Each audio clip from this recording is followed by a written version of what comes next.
आप अभी नगार चौधरी से 4 से 5 दफा राब्ता करें, छठी दफा आप पर इल्जाम लगा देगी, आप उस पर बुरी नजर रखते हैं। वो कहती है कि क्या नाम है, मुझे बाकायदा तौर पे अब इनकी फार्म हाउस की जानिब से ऑफर्स थी कुछ लोगों की। आपने नगार चौधरी को करीब से देखा ही है, किस चीज की ऑफर होनी? आप बताएं इसका सवाल का जवाब। देखिए, पुलिस एक ऐसा इदारा है या सहाफत एक ऐसा पाकिस्तान में फिल वक्त इदारा बन चुका हुआ है कि बड़ी इजी अवेलेबिलिटी है लड़कियों की भी और शराबों की भी और इन चीजों की। राना अकरम का नाम ले रही, जो एंटी नारकोटिक फोर्स का है, उसके बारे में कह रही थी कि उन्होंने धमकी दी है। धमकी दी है कि ऑफर दी है? हामिद अमीर के खिलाफ प्रेस कॉन्फ्रेंस करूं तो उसकी कोई औकात होगी? मेरे और उसके दरमियान बहुत फर्क है। लोग गालियां निकालेंगे कि ये सस्ती शोहरत हासिल करने के लिए प्रेस कॉन्फ्रेंस की है। और यार बस कर दें यार। माजिद बशीर जो मुल्जमान औरतें होती हैं उनको भी बाजी कहता है। शराब की और औरतों की कमी नहीं होती पुलिस वालों को। ये बात समझ रहे हैं? ये सारी कहानी है। आपको पता है कितनी खवातीन के बच्चे कत्ल हुए उजरती कातलों ने किए? इसने उन उजरती कातलों को टांग के रख दिया। जहर उसको बड़ा खतरा है, वो अपनी फैमिली के साथ नहीं फिर सकता, 50-60 गार्ड्स के बगैर निकल नहीं सकता। अस्सलाम वालेकुम, आप डेली स्टोरीज ऑफ पाकिस्तान देख रहे हैं। मैं तलहा सुलहरी हूं और नाजरीन, जी हां, हमारे साथ सीनियर नामवर सहाफ़ी और एंकर पर्सन यासिर शामून मौजूद हैं।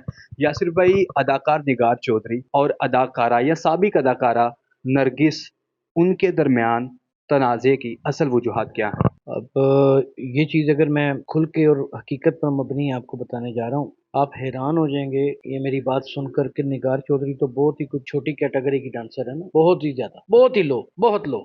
जो इससे बहुत ऊंचे लेवल की नामवर अदाकाराएं और डांसर्स है ना, गजाला और नरगिस उनको लिफ्ट नहीं कराती, वो उनके राइट लेफ्ट घूम रही होती हैं।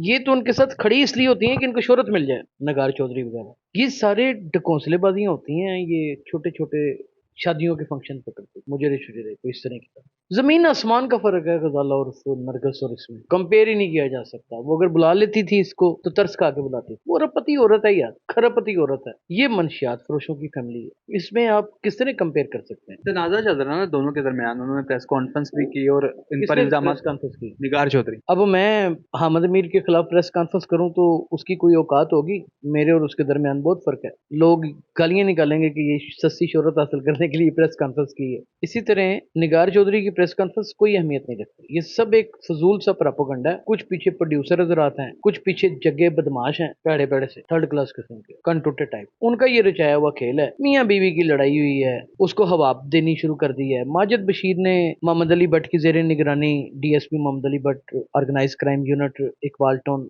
के जो डीएसपी हैं मोहम्मद अली भट्ट, उनकी जेर निगरानी एक रेड कंडक्ट किया जिसमें जिन लोगों के ये नाम ले रही है वो लोग भी शामिल थे। वो वीडियो आपके सामने मंजर आम पे आ गई है। जी जी, आपके अकाउंट से ही अपलोड हुई। वो आ गई है आपके सामने मंजर आम। यही तो उनका तकाजा था ना कि वो वीडियो दिखाएं। जो अभी तो उस वीडियो का एक पोर्शन बाकी बचा होगा।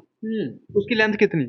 काफी लंबी लेंथ है। रेड होता है, कोई रेड ऐसे तो नहीं होता, बड़ी तसल्ली से होता है। वो कोने खुदरे चेक करते हैं। पुलिस इतनी भी बुरी नहीं होती कि रेड हो गया और घर में आके उन्होंने माओ बहनों को तंग करना शुरू कर दिया, वहां किसी औरत को हाथ लगाया उन्होंने। उन्होंने कहा कि रेप की धमकी दी है मुझे। और यार बस कर दें यार। माजिद बशीर मुलजमा जो मुलजमान औरतें होती हैं उनको भी बाजी कहता है। मिले नहीं, कभी? माजिद बशीर ने नहीं, हाँ, राणा अकरम ने। राना अकरम का नाम ले रही, जो एंटी नारकोटिक फोर्स का है। अच्छा, तो उसके बारे में कह रही थी कि उन्होंने धमकी दी है।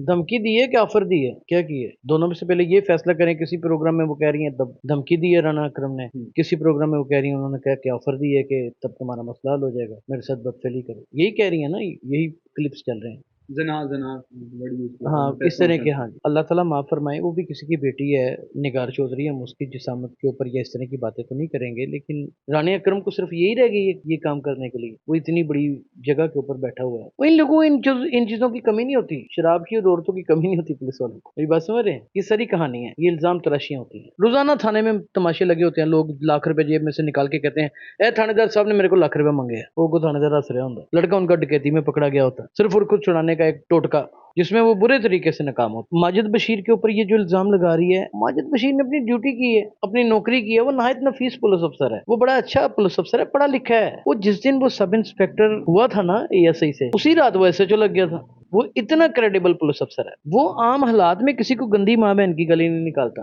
बाकी का तो नहीं कुछ कहा जा सकता। और अभी ये जिसका नाम ले रही है, इल्जाम लगा रही है, मोहम्मद अली भट्ट डीएसपी, आज आपके लाहौर में अगर अमन है ना और आप सर उठा के चल लेते हैं, उसमें बहुत बड़ा किरदार मोहम्मद अली भट्ट का आपको याद है कि सिख यात्री यहाँ पे आए थे, लिबर्टी में लूटे गए थे। वो जब डकैती हुई थी ना, तो कनाडा, अमेरिका, लंदन और तमाम ग्लोबल में इतनी जग रसाई हमारी हुई थी कि आप सोच भी नहीं सकते। ये 2 दिन 48 घंटों के अंदर इस बंदे ने दिन रात एक करके वो मुल्ज़िमान पकड़ लिए। आपको पता है कितनी ख़वातीन के बच्चे कत्ल हुए उजरती कातिलों ने किए। इसने उन उजरती कातिलों को टांग के रख दिया। मोहम्मद अली भट्ट ने, एक दलेर पुलिस अफसर है, उसकी दलेरी पे तो कोई शुबा नहीं है ना आपको। और अब ये कहे कि मोहम्मद अली भट्ट भी 50 लाख या 30 लाख रुपए रिश्वत मांग रहा था, तो मैं आपके पाँव के तले से जमीन निकालने लगा हूँ। ये गौर से सुनिएगा। वो खानदानी अरबपति आदमी है मोहम्मद अली भट्ट, खानदानी फुकरा नहीं है भाई। वो तो 2-2, 4-4 लाख रुपए लोगों की बच्चियों की शादी में वैसे ही दे देता, अपनी जान का सदका दे देता। ज़ाहिर उसको बड़ा खतरा है, वो अपनी फैमिली के साथ नहीं फिर सकता, 50-60 गार्ड्स के बगैर निकल नहीं सकता। पुलिस के लिए ही काम किया ना, अवाम के लिए किया उसने। उसकी जाती दुश्मनियां तो नहीं ये पाली हुई। अब ये जितने भी थर्ड क्लास लोग होते हैं ना, वो इसी तरह की हरकतें करते हैं। इनके ऊपर तबसरा नहीं किया जा सकता तला, ये ऐसे ही लोग होते हैं। जो वीडियो आपके अकाउंट से अपलोड होती है, वीडियो में अकाउंट से नहीं अपलोड होती, बहुत सारे अकाउंट मैंने आपके अकाउंट से देखी ना, जो उस वीडियो में जो निगार चौधरी के हस्बैंड है वो इकरार कर रहे हैं कि ये काम मैं करता हूँ, मेरी बीवी को नहीं पता। क्या वाकई था निगार चौधरी को नहीं पता कि उनके हस्बैंड ये काम? निगार चौधरी के हस्बैंड जो है वो पहले कभी नहीं थे पकड़े गए, वो पहले भी कई बार पकड़े गए थे। वो रिकॉर्ड याफ्ता आदमी है, उसका काम ही ये धंधा ही है मंशियात का। तब आपने वीडियो में देखे कितनी मासूम बनी हुई थी, कैमरे से अपना मुंह छुपा रही थी और कह रही थी कि मुझे नहीं पता कि घर में मंशियात है। और वो कह रहा था मैं इनसे चोरी लाता हूँ। यार मैं अपने घर में अपनी बीवी से चोरी कोई चीज ला सकता हूँ, और वो भी इतनी बड़ी क्वांटिटी में कहाँ रखूंगा? ये सारी 2 नंबर कहानियां होती हैं जराइम पेशा अफराद की। इनको अड़े हाथों लेना चाहिए, इनकी फेवर नहीं करनी चाहिए। बल्कि मुझे तो नाम नहाद सहाफ़ियों पर बड़ा अफसोस है जो अपने आप को सहाफ़ी कहते हैं और इस तरह की थर्ड क्लास प्रेस कॉन्फ्रेंस को अटेंड करने के लिए चले। आप मुझे ये बताएं कि एक यूनिट का, एक सर्कल का डीएसपी, उस सर्कल के डीएसपी के नीचे इंस्पेक्टर कितने होते हैं पता है आपको? उसके नीचे थानेदार कितने होते हैं पता है आपको? और वो भी हसास इदारे का। उस पर इल्जाम तराशी की जाए और उसमें जाके सहाफ़ी बाबा करते फिरें, ये भी बड़ी गैर मुनासिब है, अच्छी बात नहीं। जराइम पेशा आदमियों को हमेशा नकारना चाहिए, नफरत की निगाह से देखना चाहिए, उनको पसंद नहीं करना चाहिए। जो ऑर्गेनाइज क्राइम में काम करते हैं ना बेटा, उनकी बड़ी सर्वनिंग होती है, उनकी बड़ी चेकिंग होती है, बड़ी स्क्रूटनी के बाद वो वहां लगते हैं। मैं नहीं कहता कि इन्होंने कभी रिश्वत नहीं ली होगी, लेकिन जिन पोस्टों के ऊपर बैठे हुए हैं उनको जरूरत क्या 10-12 करोड़ से नीचे लेने की? एक बात है, और कोई डीएसपी अपने नीचे 30-30, 50-50 लाख की बंदरबांट होने देता है, अपना क्रेडिट खराब होने देता है कभी? वो भी इतना सख्त डीएसपी जो कंप्रोमाइज ही नहीं करता काम के मामले में। यार अब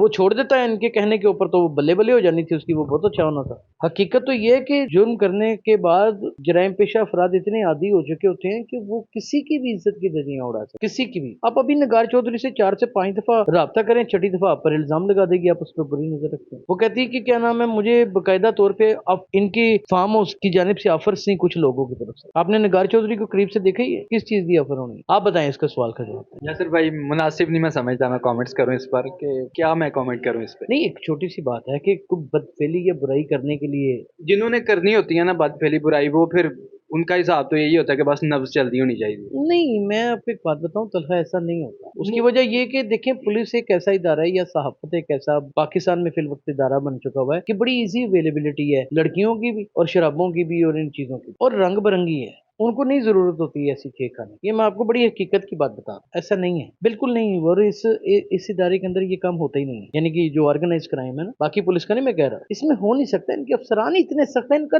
अपना जो खुद इख्तिसाबी का निजाम है, अगर आप वहां जाके चेक करें, इमरान करामत बहारी एसपी एडमन है, कैसी बातें कर रहे हैं यार। आफ्ताब अहमद फुलरवान जैसा ईमानदार तरीन एसएसपी है इनका, आप कैसी बातें कर रहे हैं? डीआईजी इमरान किश्वर है इनका यार। इमरान किश्वर की तो वो भी तारीफ करी भैया, इमरान किश्वर की तारीफ कर दी। इमरान किश्वर ने इतने छोटे से केस को हैंडल करना है, उसने तो सिर्फ जिमनी देखी होगी, मिसल मुकदमा देखा होगा, मुल्जमान को देखा होगा, पूछा होगा आपका क्या नाम है, आपका क्या नाम है, इससे जरा बात ही नहीं हुई। वही उन्हें तो दहशत गर्दों ने डील करना है। अब इसने छोड़ा नहीं मोहम्मद अली भट्ट ने, और ठीक किया नहीं छोड़ा, बिल्कुल ठीक किया। आपको पता है कि ये हमारे बच्चे भी कॉलेजेस में जाते हैं, ये वो सारी अद्वियात हैं, च्युइंगम्स भी थी इसमें, बहुत बहुत कुछ था। ये बड़ा जुल्म है यार, ये बड़ा जुल्म। ये मंशियात फरोशों को 0% टॉलरेंस होनी चाहिए। और मोहम्मद अली भट्ट मेरा कोई रिश्तेदार तो नहीं है ना भाई, ये एक सहाफती तलग ही है ना कि हम मिलते हैं, काम करते हैं इकट्ठे। नेवर उसकी फर्शनासी और उसकी ईमानदारी के ऊपर हर्फ उठाने वाला खुद जुर्मदार आदमी होगा। बहुत शुक्रिया यासिर भाई आपके वक्त का। जी तो नाजरीन, सीनियर सहाफ़ी और एंकर पर्सन यासिर शमून भाई का इंटरव्यू आपने मुलाहिजा किया। कमेंट सेक्शन में अपनी राय का इजहार कीजिएगा और हमारे channel daily stories of Pakistan को लाजमी सब्सक्राइब कीजिएगा। हमें दीजिए इजाज़त, अल्लाह निगहबान।